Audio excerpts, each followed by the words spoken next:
Sobat Pintar, saya punya kartu magic, namanya kartu Info GTK, atau yang lebih sering dikenal saat ini adalah kartu Info GTK. Fungsinya apa? Satu, fungsinya untuk ngecek tunjangan sertifikasi bagi guru-guru yang sudah PNS dan guru-guru swasta yang sudah sertifikasi. Yang kedua adalah untuk guru-guru KKI yang mendapatkan tunjangan fungsional bisa ngecek di sini. Terus caranya mudah, tinggal scan barcode. Sini nih ada barcode-nya, tinggal di scan pakai aplikasi yang sudah ada di Play Store. Nama aplikasinya QR barcode. Setelah itu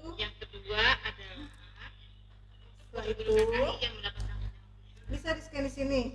Kartunya nggak susah, kartunya nggak gampang dicek. Ini bukan kertas ya, tapi kartu. Ini bisa saya patahin seperti ini, itu tidak patah, elastis banget.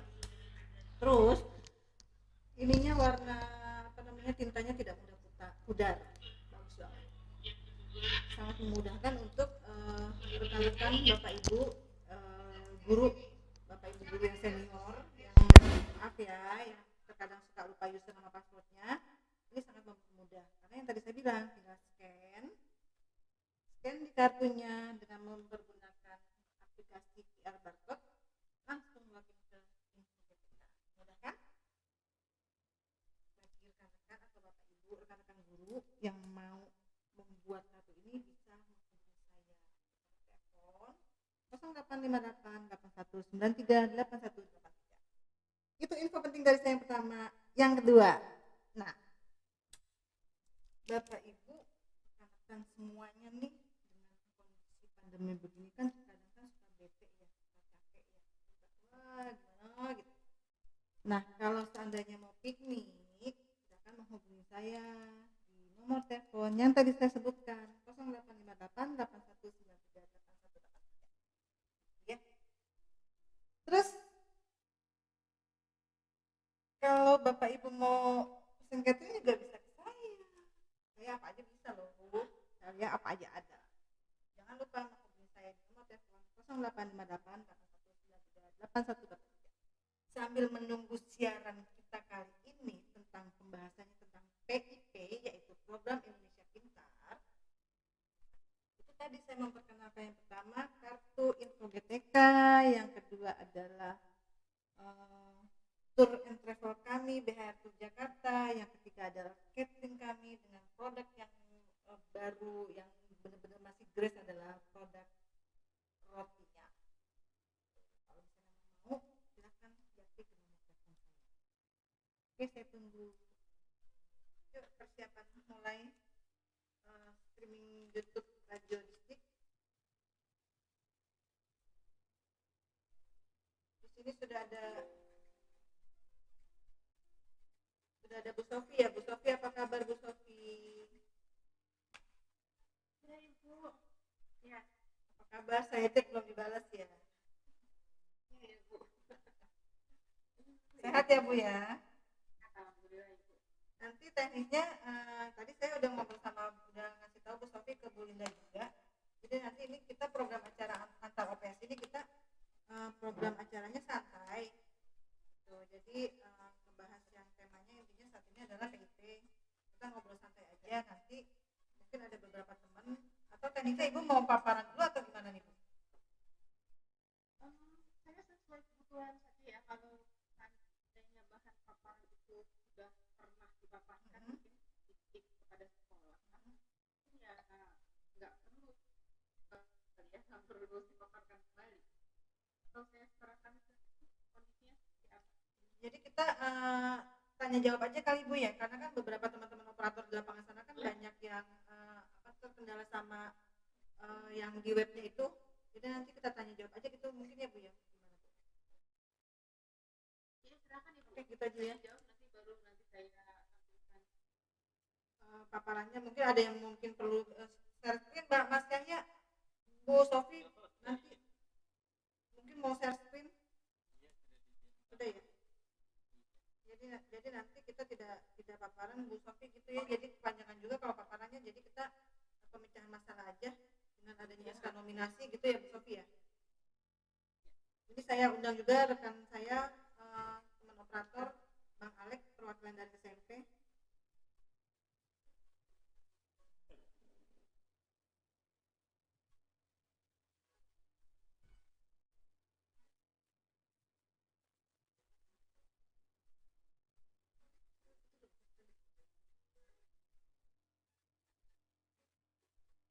Bu Sofiana mau share screen ya, coba coba tes itu.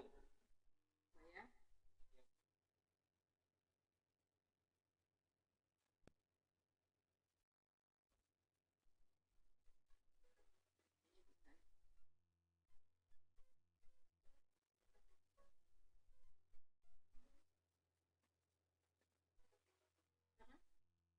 Bisa.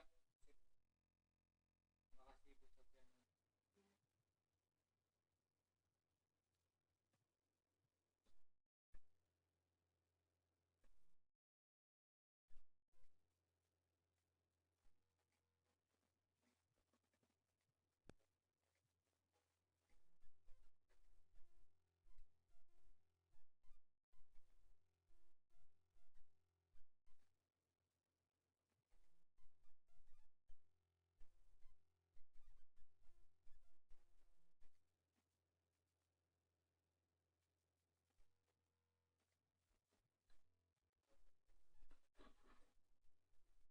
Bang Alek udah masuk belum Mas Yahya?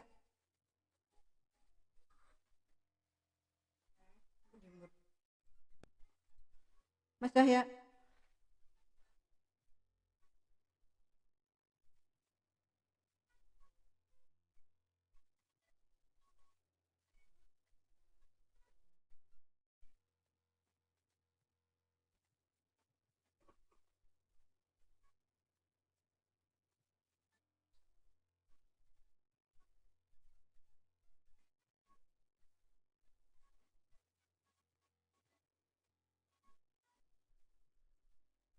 Ririn, ini Marzuki siapa ya? Alek kali coba deh di accept deh Mas Yahya. Kayaknya Alek deh. Lagian ngapa pakai nama lain sih dia? Bu Sofiana, saya ini dulu ya. Saya matiin dulu. Coba mana Mas Yahya?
Sambil menyelam Bu, minum bisnis bukan minum air.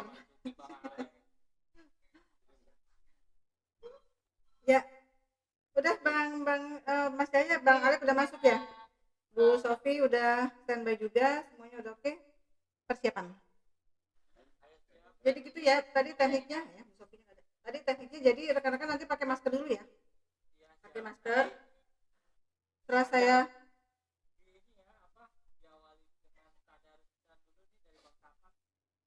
tadarusan.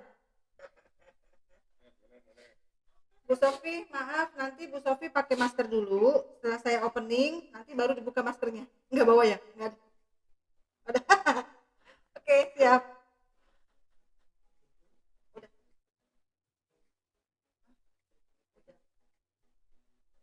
Mas Yahya, tadi chat saya udah dibaca ya, izin streaming YouTube saya ya. Silakan Ririn. Streaming YouTube nggak apa-apa. Itu apa ya? Enggak, bercanda. Tadarusan berapa lama, Andri?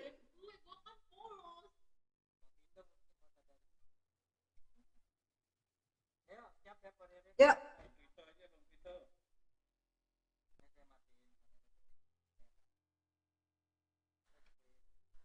Kita dulu Bu Sofinya belum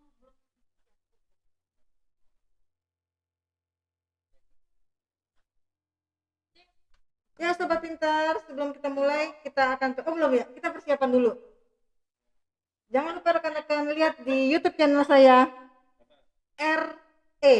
gimana sih YouTube channel saya RE. Kalau kita iyalah. Ini streaming toh, Andri. Lu nggak tahu ya? Kan udah gue share di grup. Iya. Ada kan mas saya? Udah siap, Pak Riri dan kawan-kawan semuanya. Ya, siap. Yuk. Siap ya.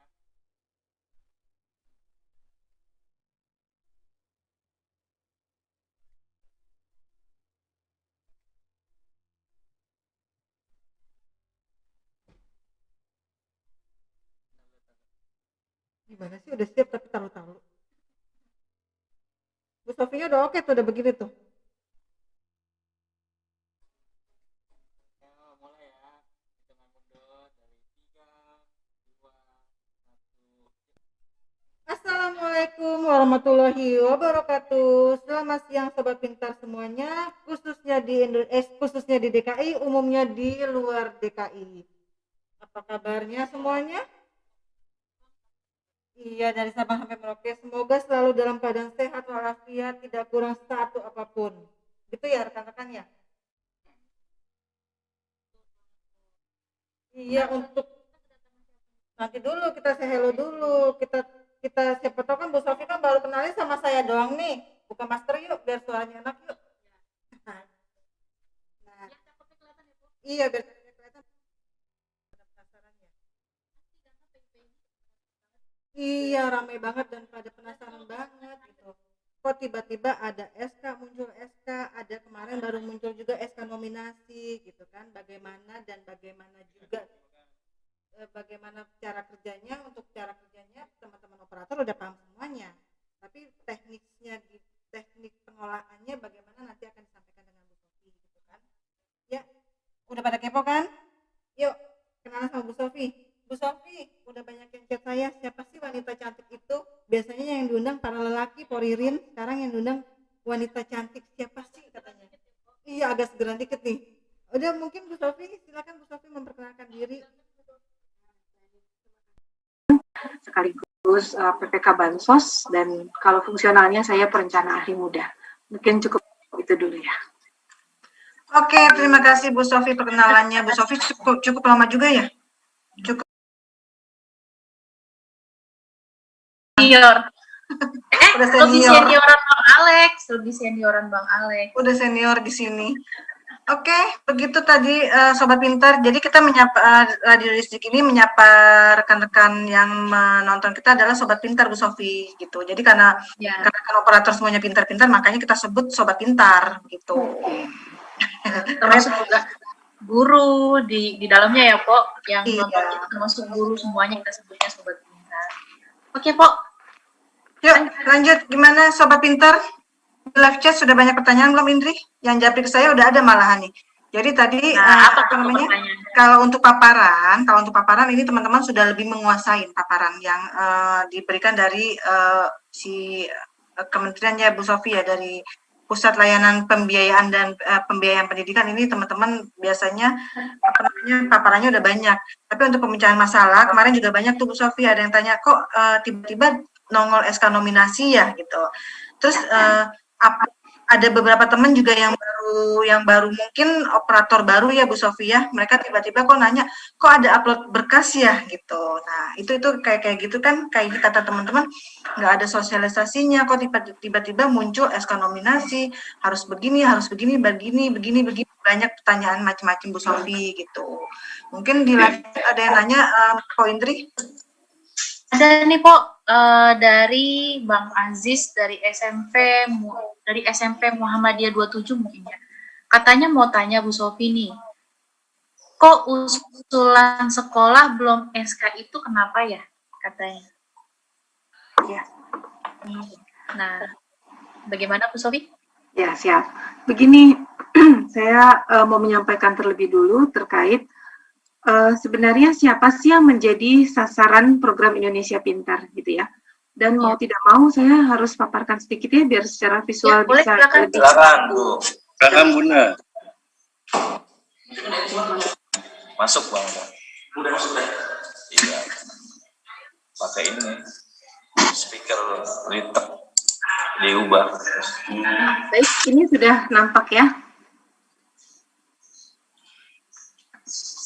Nah, sumber data penerima PIP dari sejak 2015 sampai dengan sekarang ini sebetulnya konsisten, yaitu terdiri dari 2 sumber data.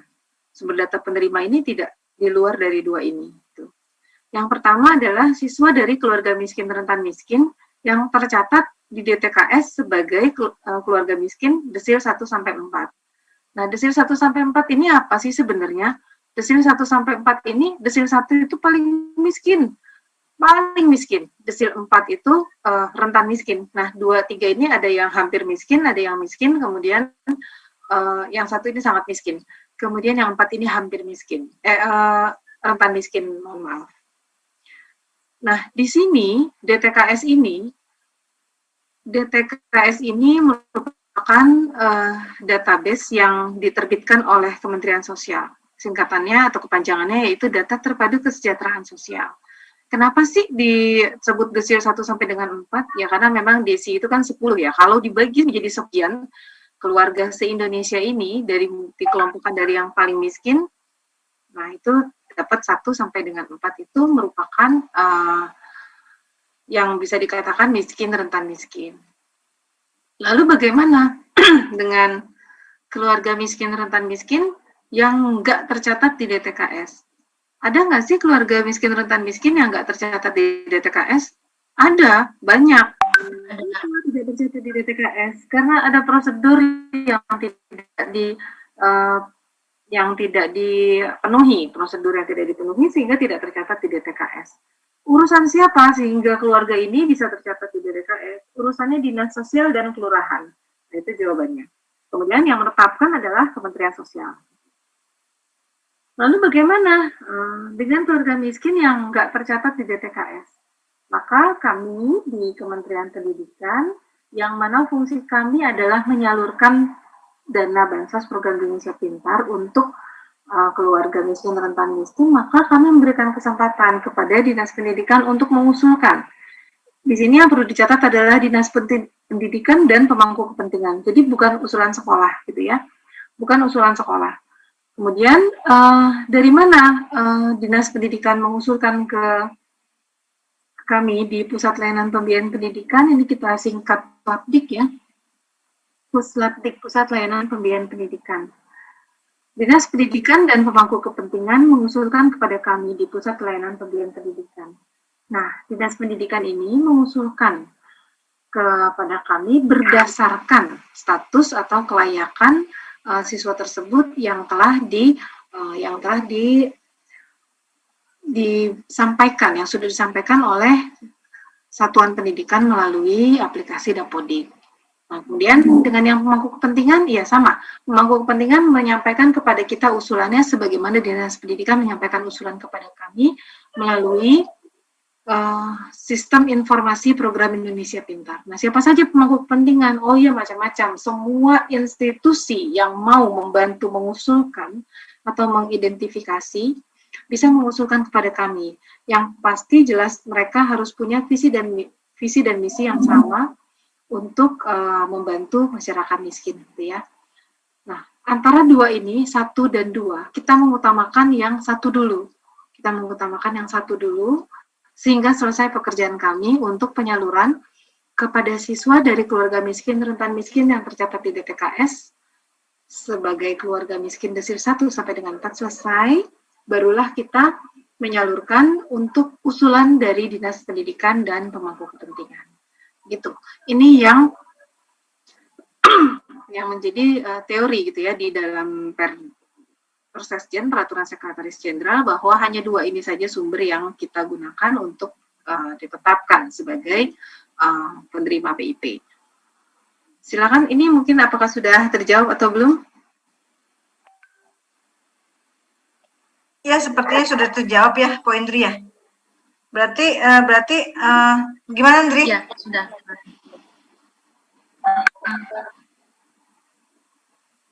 Mungkin Iya, berarti tadi kan kenapa Bu Sofi? Mungkin masyarakat banyak yang merasa saya sudah tidak ada di DTKS, tidak juga diusulkan. Biasanya begitu. Banyak Bu Sofi. Ya, banyak bahkan yang dari DTKS itu, mohon maaf ya, yang data dari DTKS itu sebenarnya ada beberapa siswa yang mampu tapi muncul di DTKS gitu.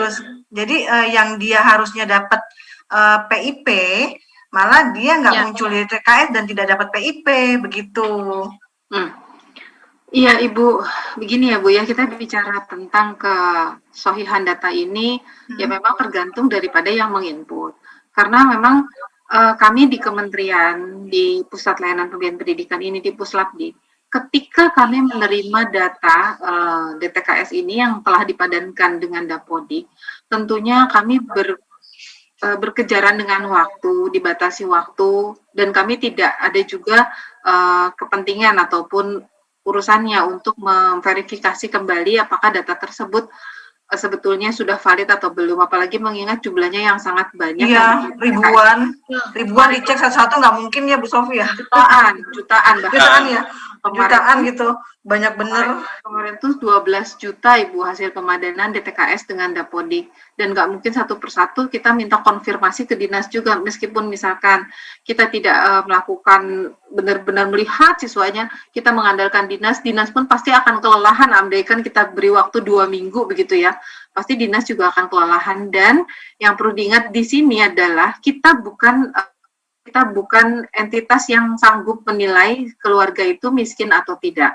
Kita bukan entitas itu. Yang punya kesanggupan hal tersebut, kemampuan untuk melihat atau menilai atau meranking keluarga ini miskin atau rentan miskin atau masuk ke mana gitu kan, ada scoringnya ya. Kalau Kementerian Sosial itu sudah punya semacam formulasinya, scoring, kemudian mereka setelah dimasukkan ke scoring keluarlah nilai dan akhirnya mereka bisa meranking, tentunya karena mereka punya memang punya tusi di bidang itu.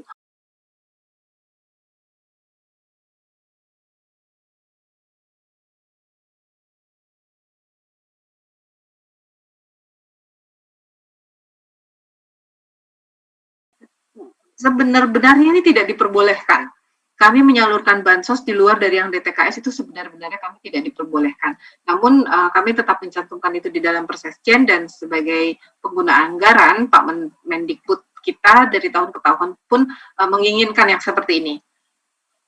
Nah kemudian bagaimana dengan keluarga miskin yang nggak masuk ke SKPIP, melalui jalur 1 tidak masuk, melalui jalur 2 juga tidak masuk, itu kan kasihan gitu ya. Nah memang kalau boleh dikatakan bahwa anggaran PIP ini memang belum bisa mengcover seluruh kebutuhan dari siswa yang berasal dari keluarga miskin, itu belum seluruhnya. Karena memang dari tahun ke tahun kita merasakan bahwa proporsi usulan yang bisa masuk ke kami untuk yang poin nomor 2 ini tidak pernah lebih dari 25% gitu ya. Padahal kebutuhannya kalau dilihat dari laporan-laporan dari daerah, Bu, kita masih banyak, Bu, kita masih 5 kali lipatnya, Bu, tapi karena kita dibatasi cuma segini, ya sudah kita usulkan sekian.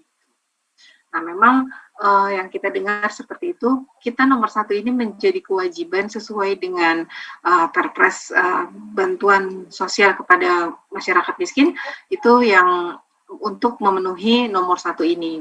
Kemudian yang nomor 2 ini memang kita terus gitu ya agar bisa tetap menerima usulan dari Dinas Pendidikan yang bersumber dari sekolah dan juga pemangku kepentingan.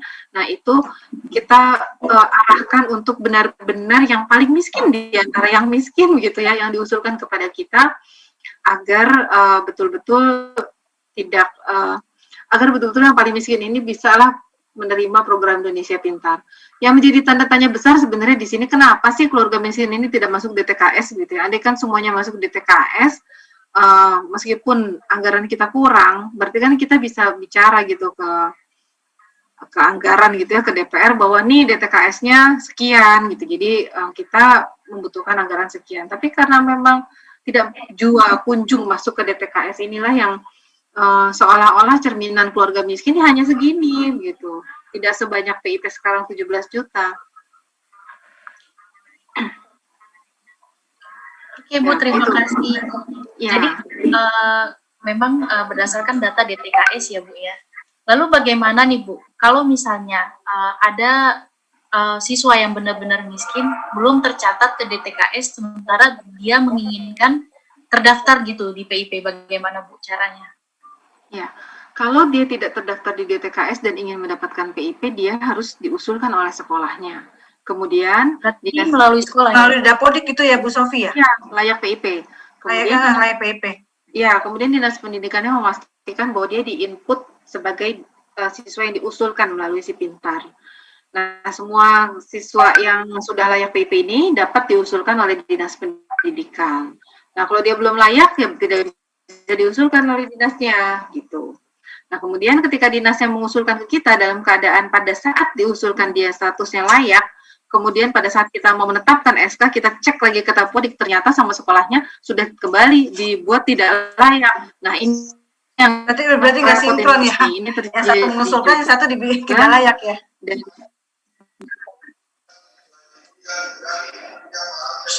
iya, sih seluruh dinas, tapi ternyata sekolahnya terjadi di namanya dia, kadang-kadang namanya dia di kopi, anaknya Santi, ibunya namanya Ibu Santi gitu. Nah, itu kita reject semuanya data-data yang tidak layak untuk dibuatkan rekening.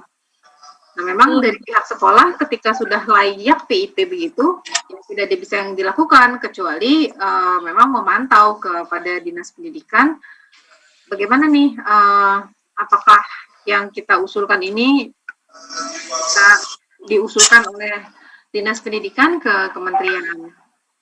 Di posisi itu kita bisa, paling bisa ya semaksimalnya bisa dipelihara adalah data itu sendiri, yang jangan sampai dinasnya sudah mengusulkan ke kami, tetapi karena kelengkapan kualitas datanya itu buruk, sehingga kami juga tidak bisa meng-SK-kan. Yang paling bisa diusahakan hanya sebatas itu. Selebihnya adalah Dinas Pendidikan ke kami, ke Kemendikbud.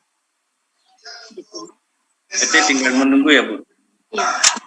Jadi pertanyaan selanjutnya ada ya, satu lagi. Ada. Yang untuk buku tabungan, Ibu, apakah harus diupload berkas-berkas seperti KK, buku tabungan yang di depannya itu, yang ada nomor rekeningnya, saldonya, yang paling belakang itu mutasi, apakah perlu diupload?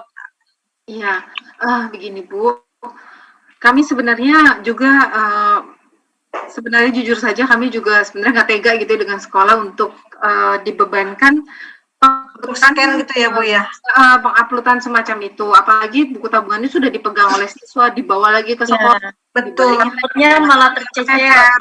Iya, jangan-jangan malah kececer. Nah, sebenarnya itu Bu tujuan kami. Tapi memang yang namanya APBN ini Bu, pertanggungjawabannya itu memang berlapis gitu ya. Harus ada bukti fisiknya gitu ya Bu ya.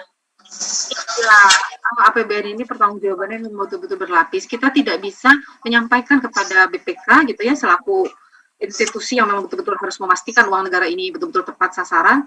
Nah, kami harus punya bukti begitu. Nah, bukti itu seminimalnya adalah kami punya foto buku tabungan.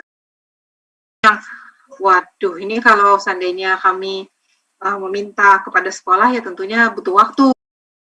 Ini butuh waktu. Dan memang dari 17 juta siswa sasaran kami itu baru 1 juta Bu yang upload gambar sampai dengan sekarang. Nah, justru itu Bu Sofi. Masih ragu, luar biasa itu. Ya, masih ragu. Juga kaget kok.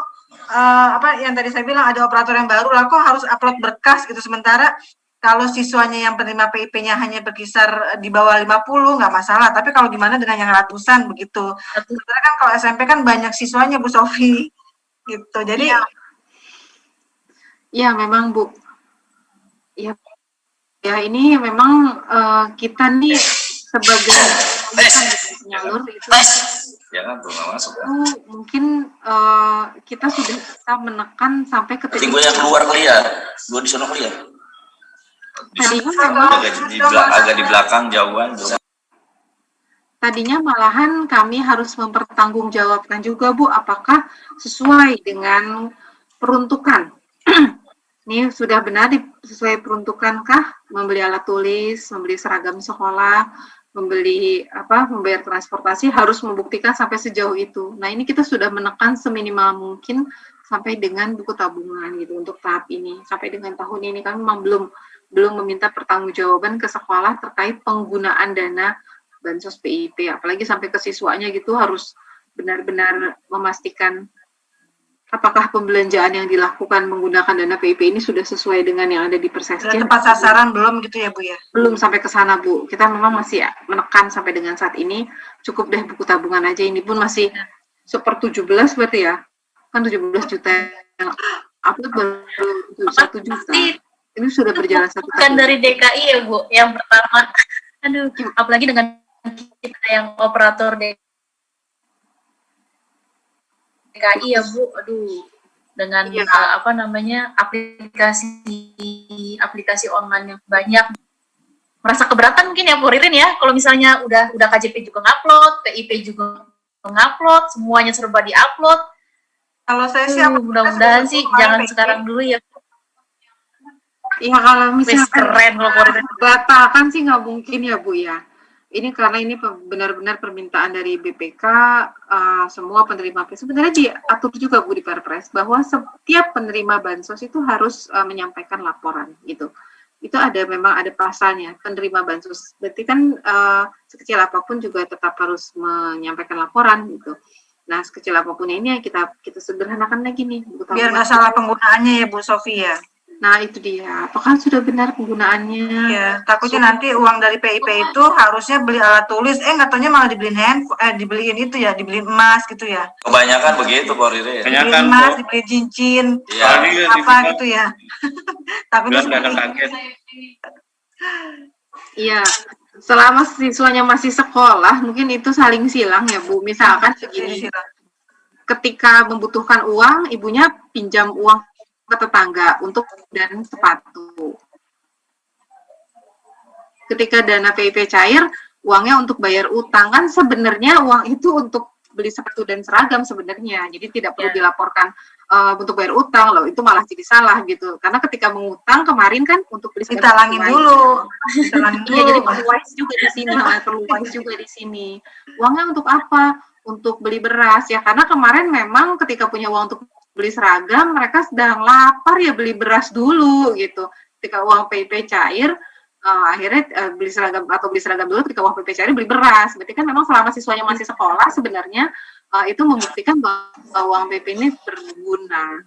Kalau sampai sudah terima PIP tetapi siswanya putus sekolah, nah ini yang berarti tidak bermanfaat.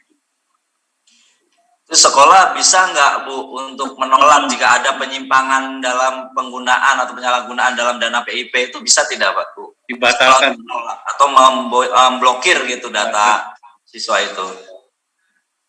Kalau pembatalan itu bisa Pak, pembatalan KIP itu bisa, dan itu akan kita sampaikan ke Kemensos bahwa keluarga ini sudah tidak membutuhkan lagi. Di sini juga ada slide untuk pembatalan KIP ya di sini. Nah, itu bisa dibatalkan dengan beberapa kriteria. Nah, ini. KIP itu bisa dibatalkan gitu. Penerima KIP